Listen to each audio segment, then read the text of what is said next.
आचार्य केशवदास की जो रचनाएं हैं उनकी व्याख्या करने का प्रयास करेंगे। छात्रों, आपके जो पाठ्य क्रम में जो रखा गया है, सिलेबस में जो रखा गया है, केशवदास के जो पद्य रखे गए हैं उनमें से कुछ की व्याख्याएं हम पिछली कक्षा में कर चुके हैं। आज हम करेंगे जो व्याख्या जिस पद्य की हम करने जा रहे हैं वो पद्य इस प्रकार से है। तड़ाग नीर हीन दे सनीर होत केशवदास, पुंडरिक झुंड भौर मंडलीन मंडही, तमाल वल्लरी समेत सूखी सूखी के रहे, ते बाग फूली फूली कई समूल सूल खंडही, चितई चकोरनी चकोर मोर मोरनी समेत, हंस हंसिनी समेत सारिका सबई बढ़ई, जहीं जहीं विराम लेत रामजू, जहीं जहीं विराम लेत रामजू, तहीं तहीं अनेक भांति के अनेक भोग भाग सो बढ़ई। ये पद्य आचार्य कवि केशवदास का है और ये उनकी रामचंद्रिका के अयोध्या कांड से लिया गया है। छात्रों, यहां हम पिछली कक्षा में भी हमने बताया था, हम बार बार आपको ये बताने का प्रयास कर रहे हैं कि व्याख्या करते समय हमें किन किन बातों का ध्यान रखना आवश्यक है।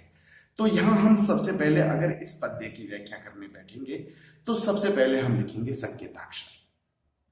और संकेताक्षर में आप क्या लिखेंगे? सबसे पहले संकेताक्षर लिख के उसमें लिखेंगे तड़ाग नीरहीन, फिर उसके बाद डॉट डॉट डॉट और उसके बाद भोग भाग सो बढ़ई। ये तो हुआ संकेताक्षर।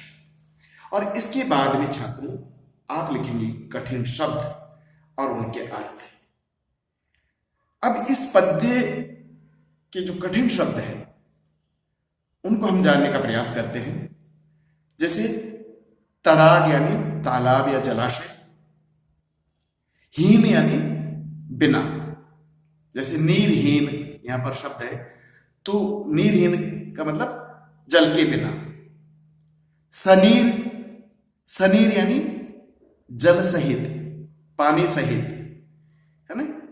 और जैसे पुंडरिक झुंड यानी कमल समूह या कमल का झुंड, भौर यानी भौरे, मंडही सुशोभित शोभायमान, वल्लरी यानी लता बेल, समूल यानी मूल सहित जड़ से, खंडही यानी नष्ट खंडित, सारिका तोता, पढ़ई बोलने लग जाते हैं, या पढ़ने से तात्पर्य बोलने से, भोग भाग सुख सौभाग्य।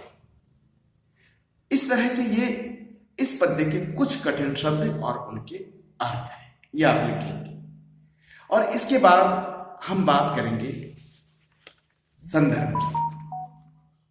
तो जब हम इसकी व्याख्या करने बैठेंगे तो संदर्भ में हम लिखेंगे कि यह पद्य रीतिकालीन कवि आचार्य केशवदास की रामचंद्रिका के अयोध्या कांड से उद्धृत है या लिया गया है। यह पद्य रीतिकालीन कवि आचार्य केशवदास की रामचंद्रिका के अयोध्या कांड से लिया गया है। यह तो हुआ इसका संदर्भ।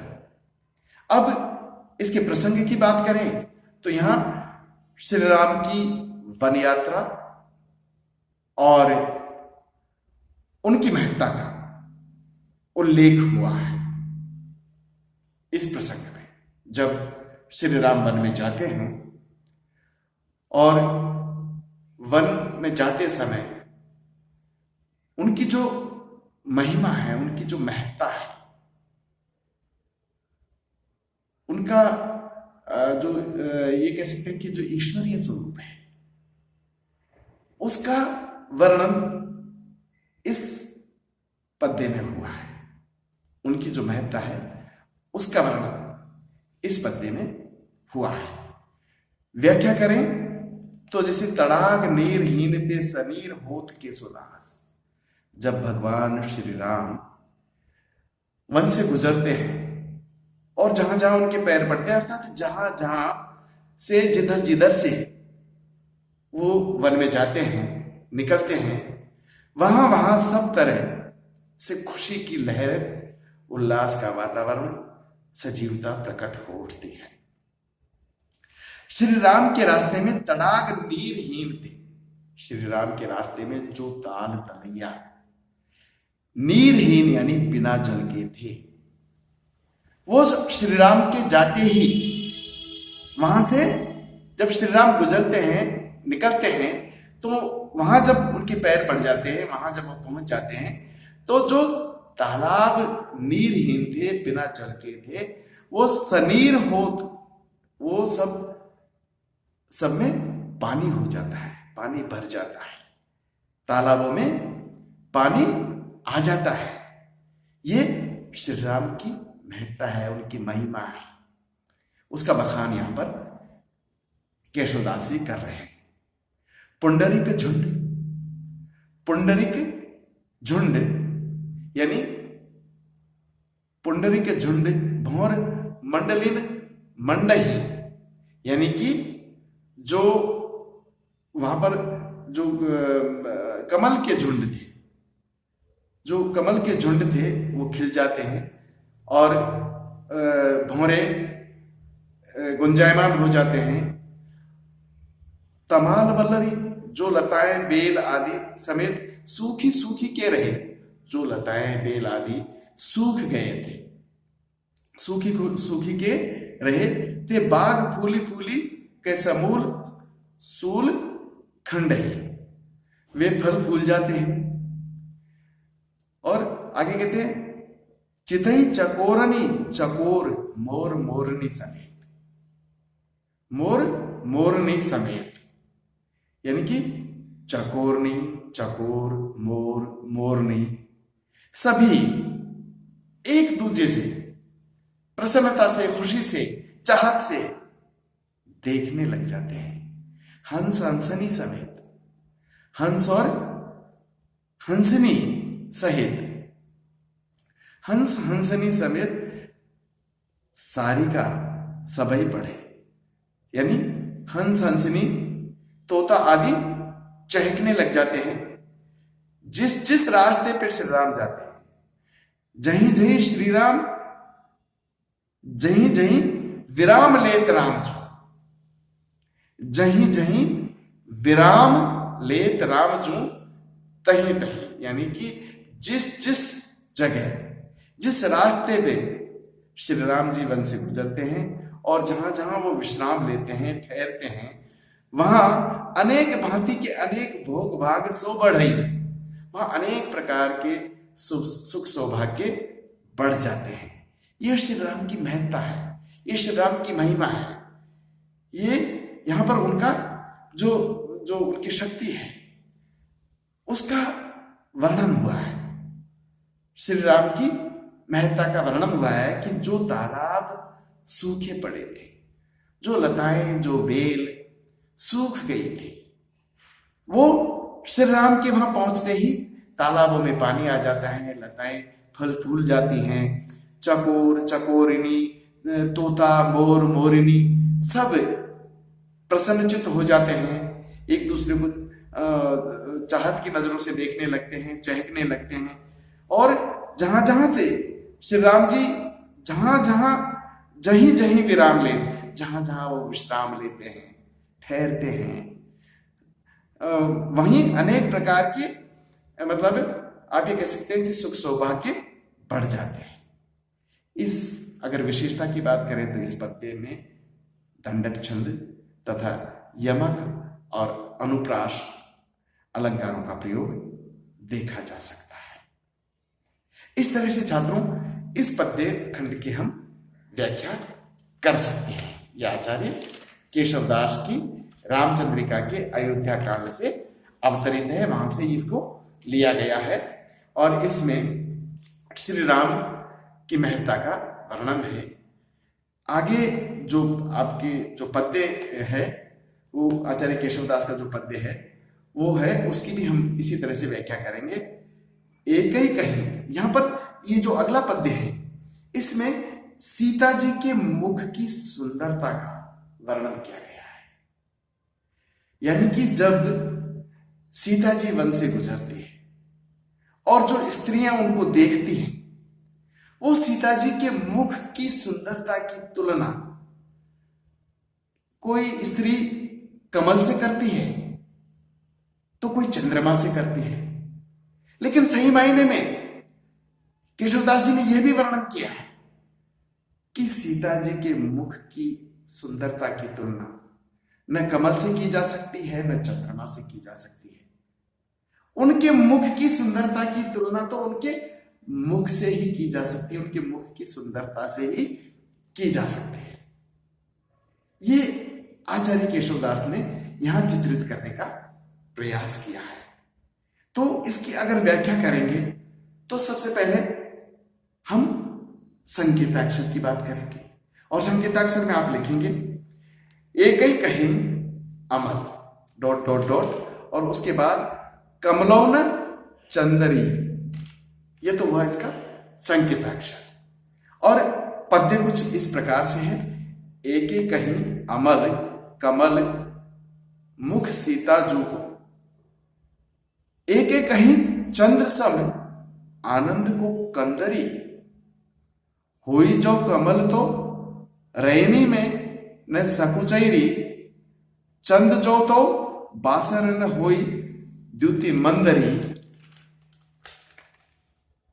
बासर ही कमल रजनी ही में चंद्रमुख, बासर हूं रजनी विराज जग बंदरी, देखे मुख भावई अन देखे ही कमल चंद, तातई मुख मुखई सखी कमलौन चंदरी। तो इसकी जब व्याख्या करेंगे तो सबसे पहले संकेताक्षर लिखेंगे, उसके बाद हम देखेंगे कि इसमें कठिन शब्द कौन कौन से हैं। तो छात्रों, अगर हम इसके कठिन शब्दों की बात करें तो जैसे एक यानी एक, कही यानी कहती है, कंद यानी मूल, संकुचय यानी कुमलाना संकुचित होना, यानी जो जो फूल है, जो कमल के जो फूल है वो कुमलाते हैं। और बासर यानी दिन, द्युतिमंद यानी प्रकाश का मंद होना, मंद पड़ना, और जगबंद यानी कि संसार के लिए वंदनीय, वंदना करने योग्य। भावई भाता है, अच्छा लगता है। ये इसके कठिन शब्द हैं और उनके अर्थ हैं। अब यहां पर अगर हम आगे बात करें तो संदर्भ की बात करें तो इसमें हम वही लिखेंगे कि प्रस्तुत पद्य रीतिकालीन काव्यधारा के प्रसिद्ध कवि केशवदास की रामचंद्रिका के अयोध्या कांड से लिया गया है। प्रस्तुत पद्य रीतिकालीन काव्यधारा के प्रसिद्ध कवि केशवदास की रामचंद्रिका के अयोध्या कांड से लिया गया है। ये तो हुआ इसका संदर्भ, यानी कि इसमें कवि का नाम और रचना का नाम आया है, तो ये संदर्भ कहलाएगा। तो संदर्भ में हमने ये लिख दिया कि ये प्रस्तुत पद्य रीतिकालीन काव्यधारा के प्रसिद्ध कवि केशवदास की रामचंद्रिका के अयोध्या कांड से लिया गया है। अब प्रसंग की बात करें तो इस पद्यावतरण में सीता माता की सुंदरता को देखकर स्त्रियों में हो रही बातचीत का चित्रण हुआ है। स्त्रियों में हो रही बातचीत का चित्रण हुआ है, यह हुआ इसका प्रसंग। अब व्याख्या करें तो आप ये देखेंगे कि आचार्य कवि केशवदास के अनुसार सीता जी के सुंदर मुख को देखकर स्त्रियां अपने अपने ढंग से अलग अलग प्रकार से उनकी सुंदरता का बखान करती है, बातचीत करती है, बताती है एक दूसरे को।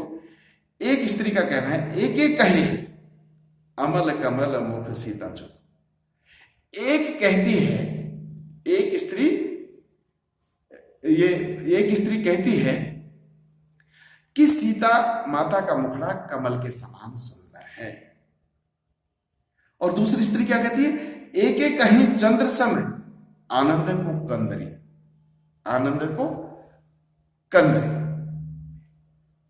एक स्त्री ये कहती है कि उनका मुख चंद्रमा के समान सुखदायक है, उनका मुख चंद्रमा के समान सुखदायक है।